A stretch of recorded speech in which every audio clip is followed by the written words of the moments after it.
Political developments in South Africa. The South African Communist Party, the SACP, a long-standing ally and a partner of the ruling African National Congress, the ANC, has announced that its intention to contest the 2026 local government elections independently. Now, the SACP's General Secretary, Mapaila, said that the time had come for the party to assert its identity and reaffirm its ideological stance against capitalism. The decision raises important questions, though, about the future of the tripartite alliance, which has for decades united the ANC, the SACP, as well as the Congress for South African Trade Unions, COSATU. Well, joining us now to explore this development, we're now joined by a party central committee member, Dr Alex Mashilo. Always good to talk to you. Thank you so much for joining us on the program. Greetings, Peter, to you and to the producer, as well as to the listeners. Right, so this isn't the first time that we've heard talk of the South African Communist Party mooting the idea of attending or contesting elections independently. What's different now, and is this really the moment? What happened is that from 2007, the SACP adopted a resolution that we needed changes in the way our ANC-led alliance is functioning so that we can improve its impact. Among other things that the SACP pointed out is that there are two primary political formations within the alliance, being the ANC and the SACP. The other one is a progressive trade union movement, and the fourth one, which came in the early 1990s, progressive civic movement. Now, when you look at development in local councils, provincial legislative bodies, and in parliament, the voice that you hear is only the voice of the ANC. Now, where there are different positions on the same matter, the voice of the ANC takes precedence, regardless of the existence of a different voice from within the alliance. So we needed a mechanism to handle situations like that one. However, in other situations, there was just no consultation towards decision making at all. We, as members of the alliance, will just see the ANC pursuing this or that direction without consultation. So what we said is that we need, as part of the mechanism to improve how the alliance functions, which we called alliance reconfiguration, a situation where the alliance is characterized by, among others, a democratic consensus-seeking consultation process and collective accountability on what has brought us together. These are among the key principles we outlined, in addition to the fact that insofar as the policies we are driving are concerned, must all lead us towards the achievement of the goals of the Freedom Charter. And in this period, particularly the economic goals of the Freedom Charter. But now, 17 years progress of the alliance, to a point the rank and file of the SACP no longer really tolerated the idea that the alliance will one day reconfigure, and they decided that the SACP must go to the ballot. Plus, and it is the only primary political formation that can advance socialist measures during electoral campaigns and speak out in advancing the same measures in local councils, provincial legislative, and in parliament. Was the final nail in the coffin the GNU coming into being and the ANC losing its majority in parliament? Not necessarily. The to contest elections finally was influenced by two national congresses of the SACP. The last one was held in 2022, and before then, 5 years being the preceding one. The reason why there were changes and decisions to give the resolution a chance was because there were engagements within the alliance. But in 2019, a document was adopted by all alliance partners, which we called the Common Reconfiguration Document. Despite the adoption of that document, there were major reversals. Alliance partners did not agree on a common document, and those reversals led to a situation where there was no progress at all. In fact, the decision to contest election would have been implemented in 2024 elections. However, what happened is that there were just too many new political parties, and these political parties were supported by capital or the dominant sections of capital with money. And the SACP decided that no, let us stand behind the ANC, let us support the ANC while we are analyzing the impact of this fragmentation. So that's what happened, and as a result of that, the date to implement the electoral contestation was shifted to 2026 local government election. So, an interesting dimension now happens is that you are now competing against somebody who is an ally. Does that mean that the tripartite alliance cannot hold still? It will be unfair to single out the ANC and say we are competing against the ANC, because there are many parties contesting elections.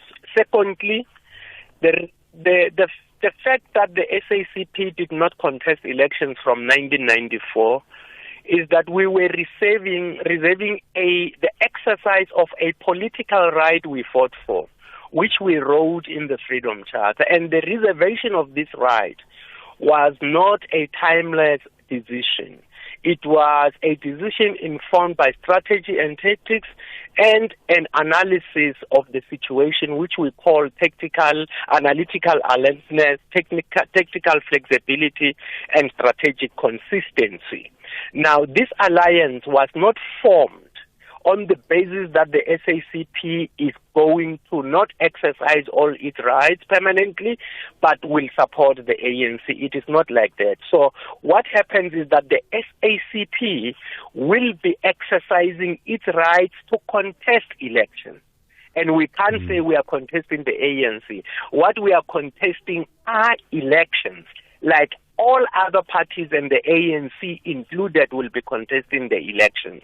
It is a matter of a political right we fought for based on the Freedom Charter and ensured that it is enshrined in our Constitution so that we can use the exercise of this right to pursue our historical mission. Because remember that the ANC, almost every president of the ANC has come out to say that the ANC is not a socialist movement. Also, they never came out to say that it is neither a capitalist movement. But as things stand, within the alliance, the only political party that can put forward socialist measures and campaign on the basis of building widespread working class socialist revolutionary consciousness is the SACP, and not doing so disadvantages the working class. Where does this leave some of your senior leaders who are dual members of the South African Communist Party as well as the ANC? Who do they campaign for? I am one of the SACP members who is also a member of the ANC at the same time.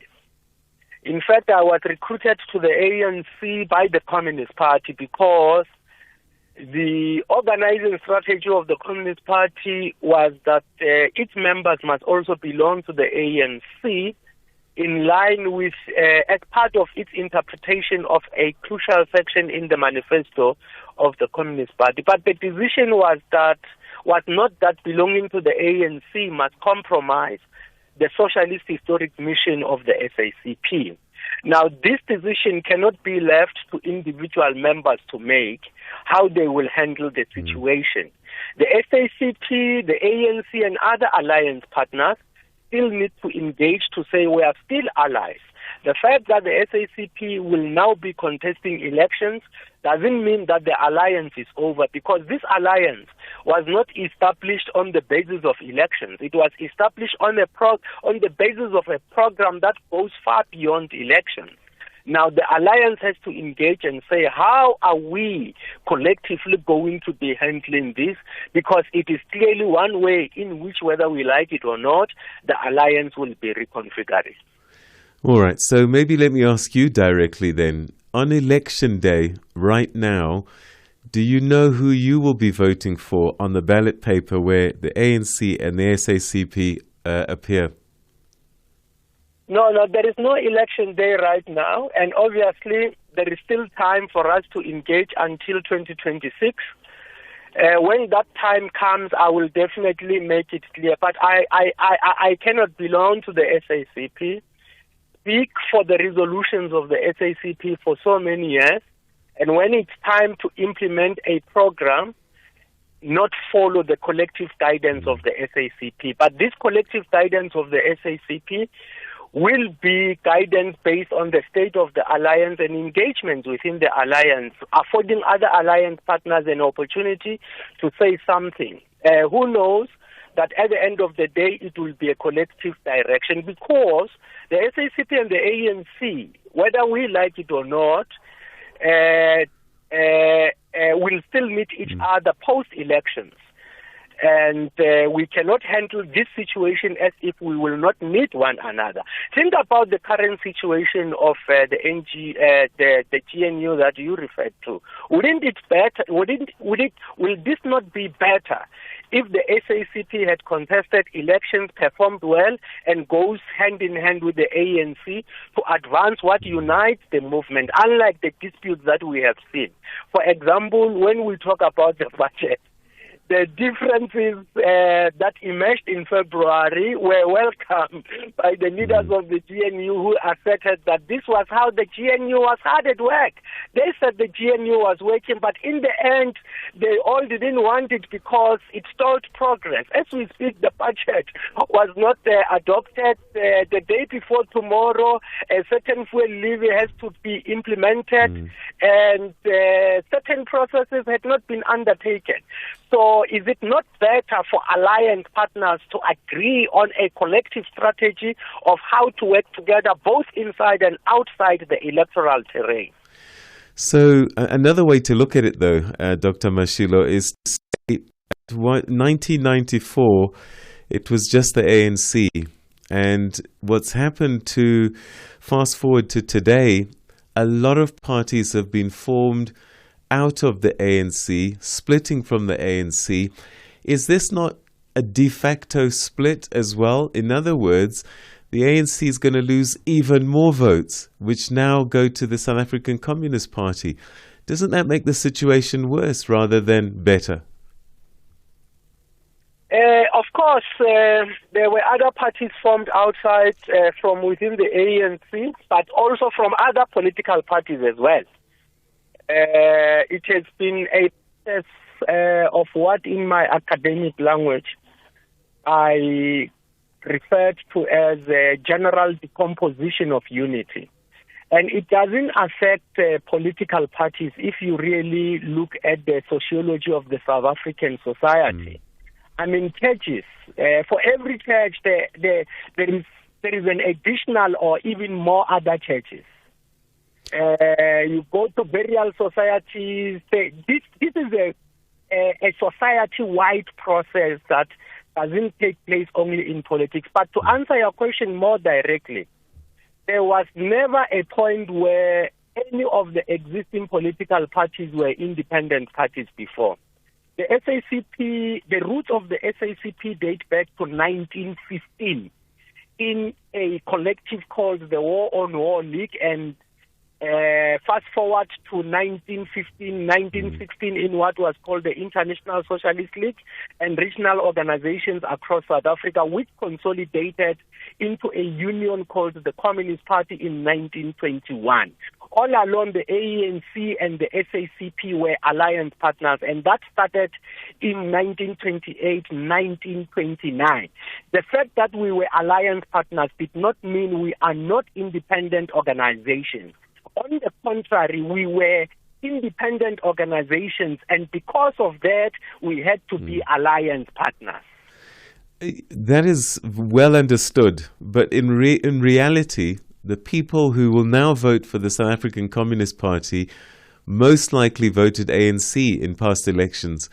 That's going to change, which means the ANC is going to lose those votes.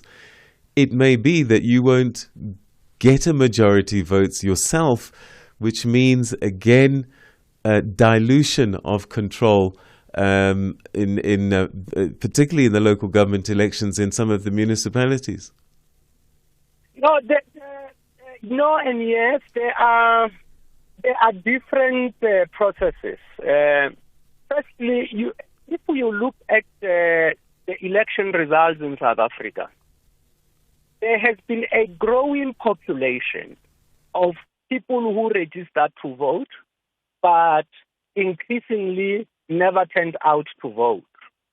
A growing number. In the 2024 elections, that number was the highest when compared to all other elections.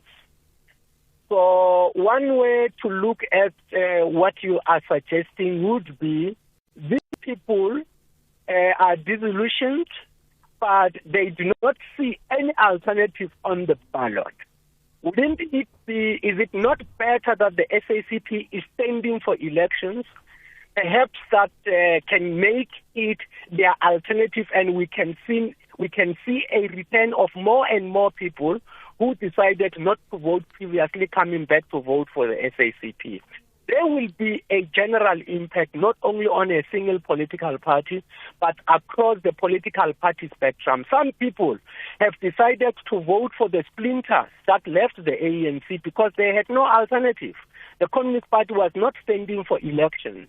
Is the Communist Party standing for elections, not offering them an opportunity they were looking for? It could be that the answer is a big yes. All right. So, again, historically, the alliance made a lot of sense. Common enemy, common goals going forward.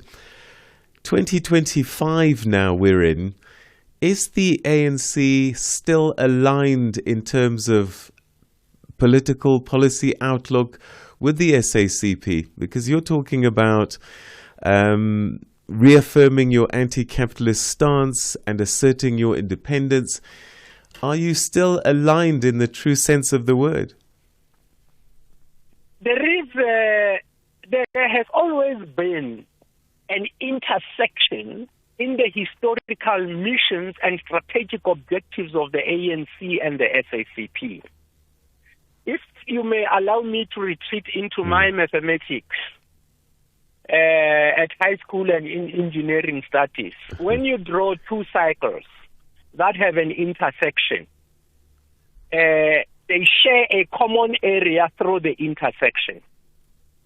But there are certain items that are not in the intersection. They are outside the intersections, but in the respective two cycles. Okay. Now, the fact that you share a common historical mission and strategic objectives that are inside the intersection doesn't mean that you must abandon those items that are not covered in the intersection.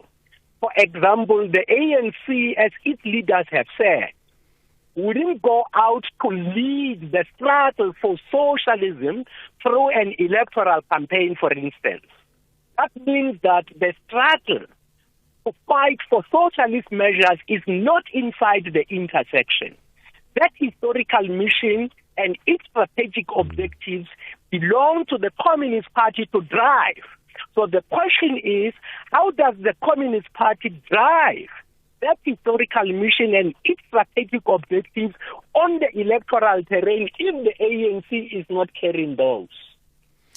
So there has always been an area of intersection and other items that are outside that area of intersection. And insofar as the items that lie outside of the area of intersection are concerned, each alliance partner must reserve the independent right to pursue that struggle. Because if you don't pursue that struggle, you will be narrowing your historical mission only to the shared objectives. And in that way, you may be on a path to self-liquidation. So the SACP must avoid that.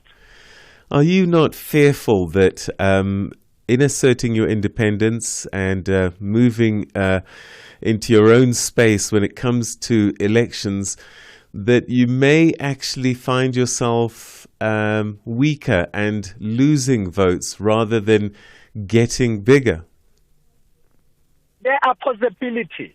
There are possibilities that the SACP may become bigger. There are also possibilities that it may become smaller. And there are lessons to learn from the possibilities that will take precedence. Because in the end, it is the SACP's historical mission to lead, to build itself to lead the struggle for socialism on all key sides of the struggle, including the electoral terrain. So you cannot say we are an organization that stands for the socialist mission of the working class. However, we are going to permanently not represent this mission on the electoral terrain. You must enter the electoral terrain as your members have decided, because it is their decision.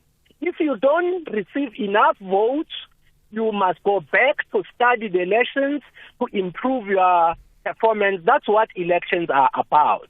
So you cannot say we are not going forward. You must go forward when the time has come. And the reality is that we have had differences. You can go back to the adoption of neoliberal policies such as GIA and subsequent policies. The fact is that the central thrust of South Africa's economic policy direction has taken a path that even opposes some of the Freedom Charter's fundamental tenets. If I may give you an example, what does the Freedom Charter say about sectors that were considered to be monopoly? It said that they must belong to the state. The fundamental direction that has unfolded comprises, for example, in the unbundling of those sectors.